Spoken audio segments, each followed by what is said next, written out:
بنكمل مع حضراتكم وتابعنا في التقرير اللي فات عن الفطار الصحي والصيام الصحي. كانت ضيفتنا فيه دكتوره هنادي شيحه، استشاري تغذيه بالمعهد القومي للتغذيه، واتكلمت ازاي ان احنا ممكن نبدا نستخدم او نعمل وجبات صحيه خفيفه وظريفه وما تبقاش تقيله علينا في وقت الصيام زي ما حضراتكم شفتوا. لكن ليه وقت رمضان ووقت الفطار ولما بيجي شهر رمضان احنا بنفرح ونبقى مبسوطين ومستنيين، لكن ليه بنحس ان التكلفه بتزيد؟ ليه بنحس ان في اسراف شويه؟ ازاي نقدر نعمل توازن بين ان احنا ناكل كل اللي احنا عاوزينه ونستمتع بالشهر الجميل وما يكونش في اي اسراف في الميزانيه، ما يكونش في اي تعدي على ميزانيه الشهر اللي بعديه او الناس تحس ان هي مضغوطه شويه؟ المعادله دي صعبه، ان بين ان احنا نبقى كرمه ولكن ما فيش اسراف، بين ان احنا نقضي الشهر وما نحسش ان احنا مضغوطين ماديا. فتعالوا كده ندردش اكتر ونعرف تفاصيل من ضيفتنا دكتوره هدى شعبان، دكتوراه الاقتصاد المنزلي كلية البنات جامعة عين شمس، وهي أيضا مدير الوحدة الإنتاجية للملابس في كلية الاقتصاد المنزلي في جامعة العاصمة. دكتور أهلا بحضرتك، منورانا يا فندم. اهلا بحضرتك، وكل سنه وحضرتك طيب وفريق البرنامج وحضرتك طيبة والامه وبخير الاسلاميه بخير يا بمناسبه رب. شهر رمضان الكريم، ورمضان كريم على كل بيت. هل الاستهلاك في رمضان مرتبط بالاحتياجات الأساسية ولا بالعادات والتقاليد والموروثات اللي عندنا؟ هي العادات طبعا والتقاليد والثقافه الموروثه عن شهر رمضان المرتبط بالكرم والوفره والعزايم، دي طبعا بتؤثر تأثير جذري في السلوك الاستهلاكي للأسرة والمواطنين.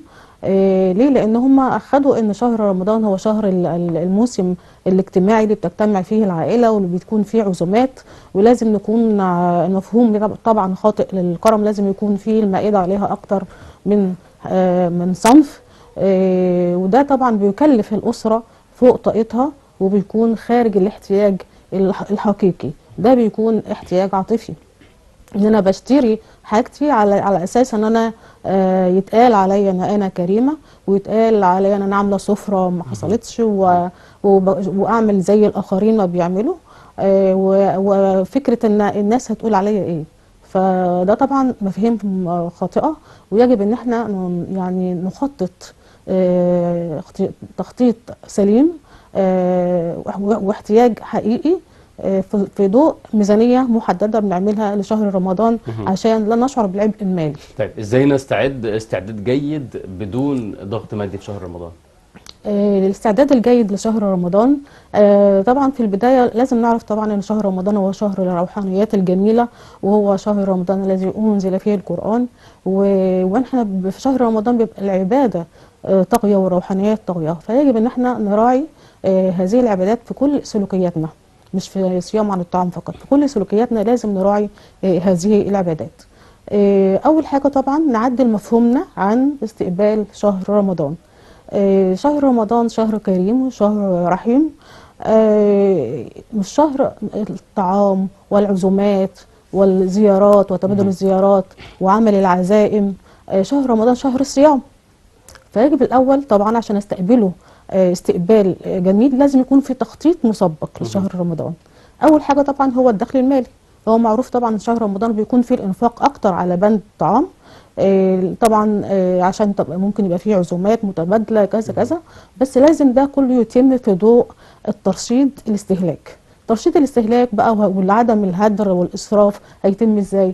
اول حاجه طبعا لازم ان انا اعمل ميزانيه منزليه لشهر رمضان مخصصه. الميزانيه المنزليه طبعا بحدد فيها مصادر الدخل بتاعتي، وبعد كده بشوف فين ابواب الانفاق. اول حاجه في البند الاولاني طبعا بوجه للمصاريف الثابته، في مصاريف ثابته بتصرف كل شهر، ايجار سكن، فاتوره تليفون، اقساط، ده الحاجات العادي دي اللي كلها. بيحصل، لكن حضرتك عايز تقولي ان في شهر رمضان الميزانيه ممكن تزيد شويه فبزود بند اضافي لشهر رمضان؟ في بند للطوارئ والعزومات، يعني خلاف يعني الطعام طبعا بيزيد الانفاق عليه، بيتعدى ممكن 50% من الراتب، ولازم طبعا اشيل جزء للطوارئ عشان اللي فيه عزومات، وجزء للصدقات، طب جزء ايه اهم للادخار. الاخطاء اللي ممكن تكون بتقع فيها ربة المنزل في الجزئيه دي؟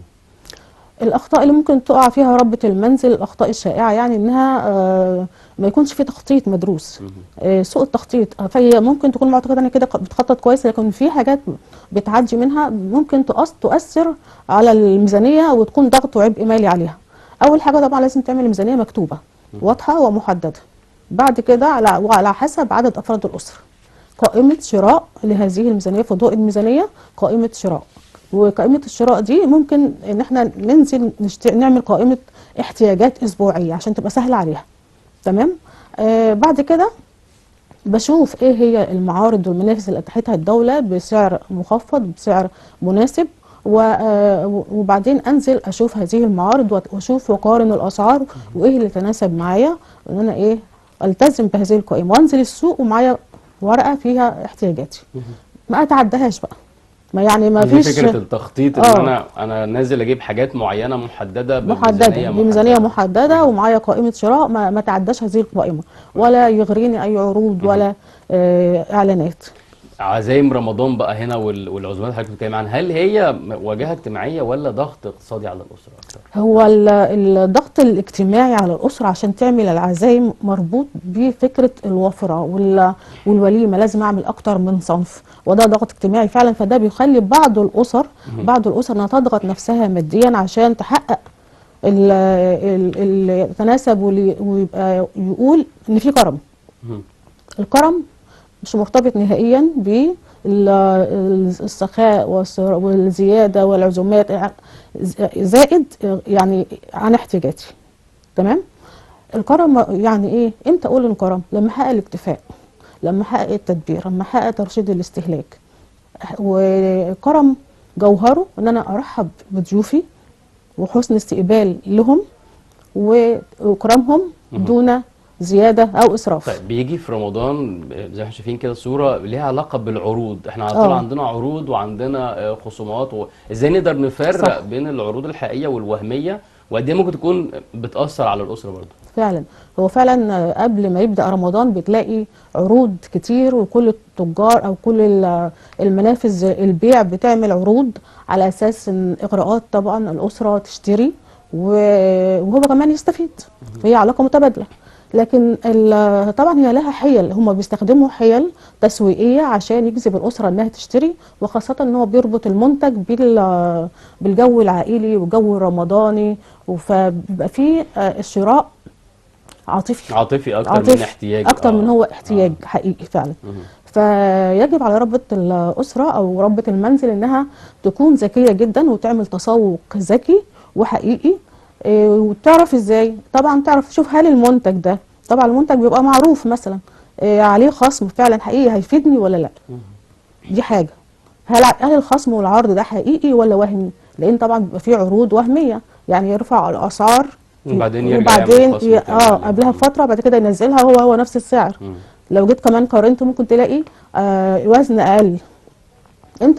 امتى العرض يكون حقيقي؟